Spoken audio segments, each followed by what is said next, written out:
हर देश में दो तरीके के लोग रहते हैं।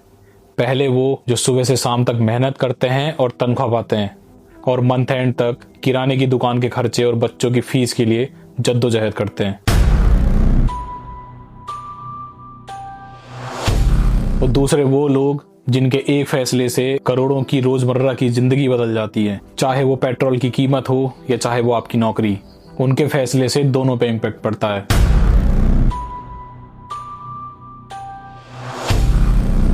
भारत में इन लोगों की गिनती उंगलियों पे की जा सकती है, मुकेश अंबानी, गौतम अडानी या कुछ और बिलियनियर्स। लेकिन आपको पता है कि इनके पास ओनली बिलियंस की संपत्ति नहीं है, इनके पास है असली पावर।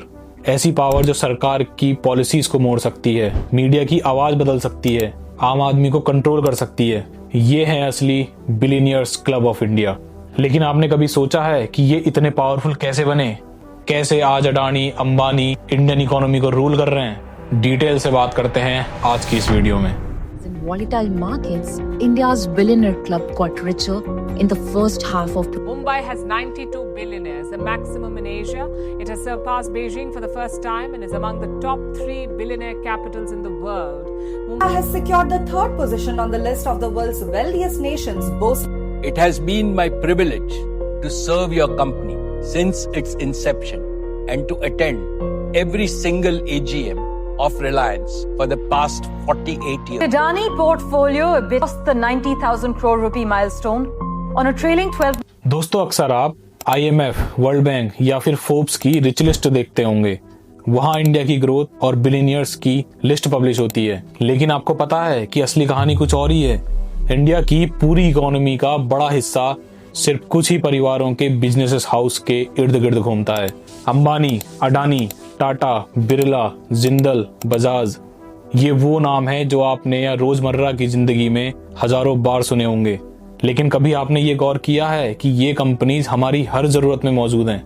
जैसे रिलायंस कंपनी, आपके मोबाइल का रिचार्ज जियो का, आप घर की शॉपिंग करने के लिए, कपड़े खरीदने के लिए रिलायंस ट्रेंड्स जाते हो, इलेक्ट्रॉनिक सामान खरीदने के लिए आप रिलायंस डिजिटल जाते हो, डेली एसेंशियल के लिए रिलायंस फ्रेश से ऑर्डर करते हो, टीवी और एंटरटेनमेंट के लिए जियो सिनेमा, नेटवर्क 18 देखते हो, एनर्जी, जियो पेट्रोल पंप्स, केमिकल्स में हर जगह रिलायंस का एम्पायर है। दूसरा अडानी ग्रुप, अगर आप अहमदाबाद, लखनऊ, मंगलुरु, गुवाहाटी से फ्लाइट पकड़ते हो तो एयरपोर्ट अडानी ग्रुप का, कार्गो शिप से इंडिया में आने वाला सामान अडानी पोर्ट्स पे आता है। आपके घर की बिजली अडानी पावर्स की है, आपके घर का सीमेंट अडानी सीमेंट का है। यहाँ तक कि मेन स्ट्रीम मीडिया का NDTV चैनल भी अब अडानी ग्रुप्स का है। तीसरी कंपनी टाटा ग्रुप, आपके घर की सिंपल सी चीज जो आपके खाने का टेस्ट डिसाइड करती है, टाटा सॉल्ट। आपकी सेफेस्ट कार टाटा की है, आप TCS में काम करते हो।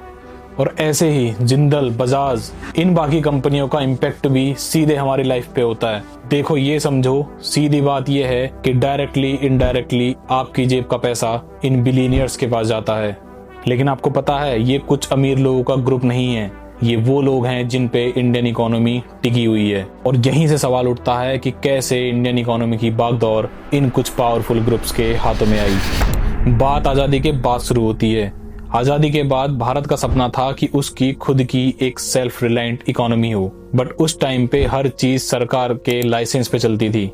कौन सी फैक्ट्री बनेगी, कितना प्रोडक्शन होगा और यहाँ तक कि कौन सा बिजनेस चलेगा, ये सब दिल्ली के बाबू तय करते थे। इस लाइसेंस राज में ज्यादातर बिजनेसेस को खड़े होने में बहुत मुश्किल हुई थी। पर उस समय कुछ ऐसे इंडस्ट्रियल फैमिलीज भी थे जैसे टाटा, बिरला, जिन्होंने उस समय इस लाइसेंस राज का फायदा उठाया और मार्केट में कंपटीशन नहीं था, जिससे ये फैमिलीज फर्स्ट जनरेशन बिलियनियर बनी। 1980s के टाइम पे मार्केट में एक नया नाम उभरा, धीरूभाई अंबानी।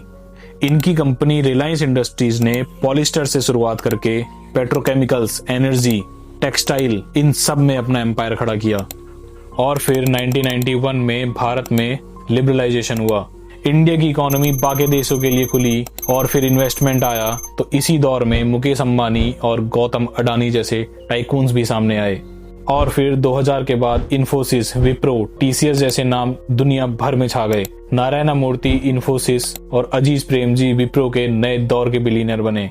और यही वो समय था जब इन सेक्टर्स ने लाखों मिडिल क्लास लोगों को जॉब दी। फिर 2014 के बाद आता है फोर्थ फेज। इस फेज में बिलियनियर्स क्लब ने इंडियन इकोनॉमी को अपने हिसाब से मॉडिफाइड करना स्टार्ट किया। चलो एक एग्जांपल से समझते हैं। 2016 में जब रिलायंस जियो लॉन्च हुआ तो उस टाइम पे इंटरनेट लग्जरी माना जाता था और उस टाइम पे रिचार्ज इन कार्ड्स में मिलता था। शायद आपको याद होगा 1 GB डाटा लगभग 250 रुपए का था और उस टाइम पे ये कॉस्ट बहुत ज्यादा थी। लेकिन जब जियो ने एंट्री ली तो इंटरनेट कुछ सालों के लिए जियो यूजर्स के लिए फ्री किया गया था और आज 1 GB डाटा आपको 5 या 10 रुपए में मिल जाता है। लेकिन आपको पता है इसका पॉजिटिव रिजल्ट क्या हुआ? पहला, भारत में इंटरनेट यूजर्स 2016 से 2025 तक 4 गुना बढ़ गए। अगर आप द ग्लोबल इकोनॉमी की इस वेबसाइट पे इंडिया के इंटरनेट यूजर्स के बारे में देखते हो तो लगभग 56% लोग इंटरनेट यूजर्स हैं, बट वहीं 2016 में ये डाटा 16.50% था। दूसरा फायदा, इंटरनेट के सस्ते होने से OTT apps, YouTube creators, online education, shopping सब में बूम आया। मतलब आप ये सोचो कि एक बिजनेस टाइकून मुकेश अंबानी की एक स्ट्रेटजी ने पूरी इंडियन इकोनॉमी को दुनिया का सबसे बड़ा डिजिटल कंज्यूमर मार्केट बना दिया। अब आते हैं अडानी ग्रुप पे। सोचो अगर देश में फैक्ट्रीज बनेंगी तो रॉ मटेरियल कहाँ से आएगा, एक्सपोर्ट कहाँ से होगा? आप बोलोगे क्या फर्जी क्वेश्चन है, ऑब्वियस है पोर्ट से होगा। तो आज अडानी ग्रुप इंडिया में पोर्ट्स का सबसे बड़ा ऑपरेटर है। इंडिया के टोटल कार्गो वॉल्यूम का 27% अडानी पोर्ट मैनेज करता है। मतलब ये है कि अगर फैक्ट्रीज ज्यादा चलेंगी तो एक्सपोर्ट बढ़ेगा और एक्सपोर्ट से लॉजिस्टिक्स सस्ता होगा एंड प्रोडक्ट्स ग्लोबल मार्केट में कॉम्पिटिटिव बनेंगे।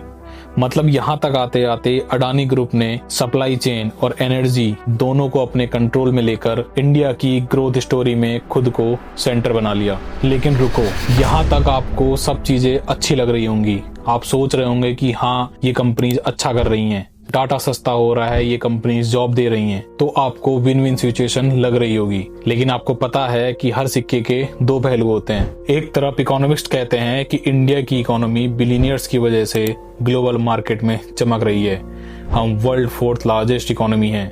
क्या सच में ऐसा है? तो दूसरी तरफ ऑक्सफैम की इनइक्वालिटी रिपोर्ट ये कहती है कि भारत की टोटल वेल्थ का 40% 1% लोगों के पास है। चलो आप ये देखो, ये एक स्ट्रक्चर ऑफ वेल्थ है। इसमें बॉटम 50% लगभग 70 करोड़ लोगों के पास ओनली 6% वेल्थ है। मिडिल 40% के पास 30 से 35% एंड टॉप 10 लोगों के पास 65% ऑफ वेल्थ।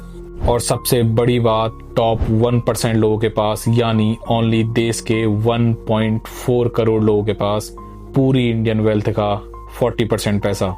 तो अब आप बताओ कि आपको ये ठीक लग रहा है या आपके मन में एक क्वेश्चन आ रहा है, जब इंडियन इकोनॉमी की पूरी वेल्थ इन 1% लोगों के पास आ जाएगी और इतनी बड़ी पावर कुछ लोगों के हाथ में कॉन्सेंट्रेट हो जाएगी, तो ये डेमोक्रेसी के लिए खतरा नहीं है? चलो इसे ऐसे समझ के देखते हैं।